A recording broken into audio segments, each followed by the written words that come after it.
কুরুক্ষেত্র যুদ্ধের পর স্বামীহারা অসহায় নারীদের কী পরিণতি হয়? পাণ্ডব এবং কৌরবদের মধ্যে সংঘটিত রক্তক্ষয়ী কুরুক্ষেত্রের যুদ্ধে কৌরব পক্ষের পরাজয় ঘটে। 18 দিন ধরে চলা এই ভয়ঙ্কর যুদ্ধে ভীষ্ম, দ্রোণ, কর্ণ প্রমুখ বড় বড় যোদ্ধা এবং ধৃতরাষ্ট্রের 100 পুত্রের মৃত্যু হয়। যুদ্ধ শেষে শতপুত্রের মৃত্যু সংবাদ শুনে ধৃতরাষ্ট্র এবং গান্ধারী তাদের 100 পুত্রবধূকে সঙ্গে নিয়ে কুরুক্ষেত্র প্রাঙ্গণে এসে পৌঁছান। শত শত মৃতদেহের ভিড়ে নিজ নিজ স্বামী পুত্রকে খুঁজে পেতে নারীদের মরিয়া চেষ্টা এবং তাদের বুক ফাটা আর্তনাদে আকাশ বাতাস মথিত হতে থাকে।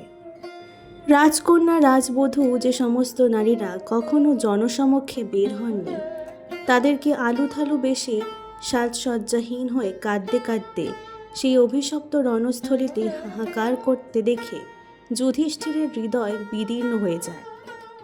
শতপুত্রহারা রাজারানীর বিলাপ যুদ্ধ জয়ের সমস্ত আনন্দ ম্লান করে দেয়। পরে শ্রীকৃষ্ণ এবং ব্যাসদেবের সান্ত্বনায় যুধিষ্ঠির সুস্থির হন এবং হস্তিনাপুরের সিংহাসনে বসেন।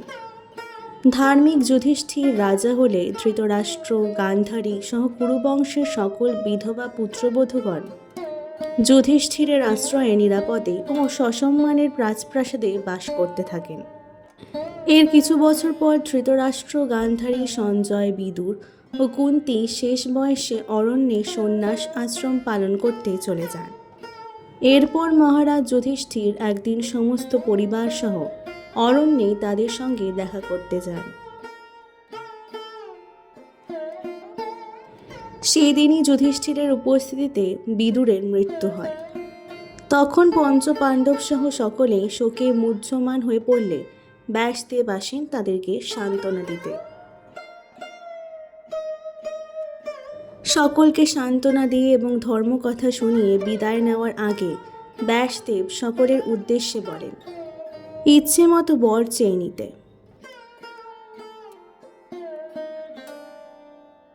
তখন মাতা গান্ধারী বলেন, শতপুত্রের মৃত্যু শোকে আমি জর্জরিত। একবার যদি তাদের চোখের সামনে দেখতে পেতাম, আমার শোক নিবারণ হতো।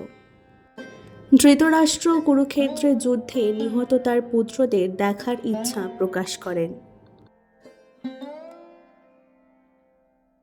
মাতা কুন্তীও বলেন তিনি তার জ্যেষ্ঠ পুত্র কর্ণ এবং নাতিদের দেখতে চান।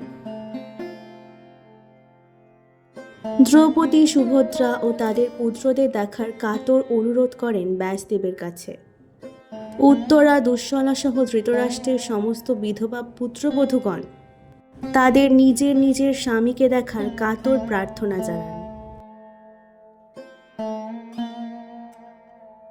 সকলের প্রার্থনায় তুষ্ট হয়ে ব্যাসদেব তাদের মনের ইচ্ছা পূরণ করতে সম্মত হন। এরপর মহামুনি ব্যাসদেব তার অলৌকিক ক্ষমতা বলে কুরুক্ষেত্রের যুদ্ধে নিহত স্বর্গবাসী সমস্ত যোদ্ধাদের সেই স্থানে আসতে আহ্বান করেন। ব্যাসদেবের ডাকে বীরগতি প্রাপ্ত হওয়া সমস্ত যোদ্ধাগণ সেখানে এসে উপস্থিত হন। তখন সকলে আনন্দে উদ্বেলিত হয়ে নিজ নিজ স্বামী পুত্রদের সঙ্গে মিলিত হন। ধৃতরাষ্ট্র এবং গান্ধারী ব্যাসদেবের বরে দিব্য দৃষ্টি প্রাপ্ত হয়ে পুত্রদের স্বচক্ষে দেখতে পান। পিতা, মাতা, ভ্রাতাদের সঙ্গে স্নেহ আলিঙ্গন দানের পর নিজ নিজ পত্নীর পাশে বসেন সকল যোদ্ধাগণ।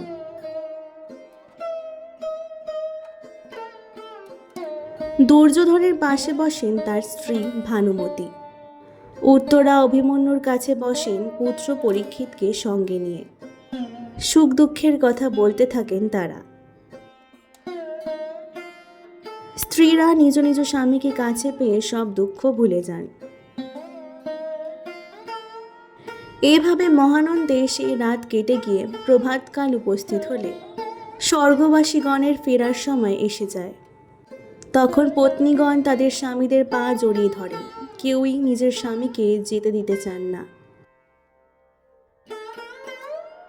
এই দৃশ্য দেখে ব্যাসদেব ব্যথিত হন। তখন তিনি বলেন, সতী পতিব্রতা স্ত্রীগণ নিজ নিজ স্বামীর সঙ্গে প্রয়াণ করুক।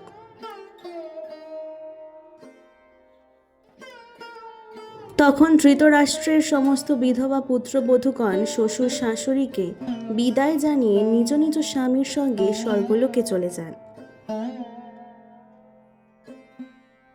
এভাবে সতীসাধ্বী স্ত্রীগণ নিজ নিজ স্বামীর সঙ্গে প্রয়াণ করুক। তখন ধৃতরাষ্ট্রের সমস্ত বিধবা পুত্রবধূগণ শ্বশুর শাশুড়িকে বিদায় জানিয়ে নিজ নিজ স্বামীর সঙ্গে স্বর্গলোকে চলে যান। এভাবে সতীসাধ্বী স্ত্রীগণ কুরুক্ষেত্র যুদ্ধে বীরগতি প্রাপ্ত হয়ে স্বর্গ লাভ করার স্বামীদের সঙ্গে স্বর্গ লাভ করেন।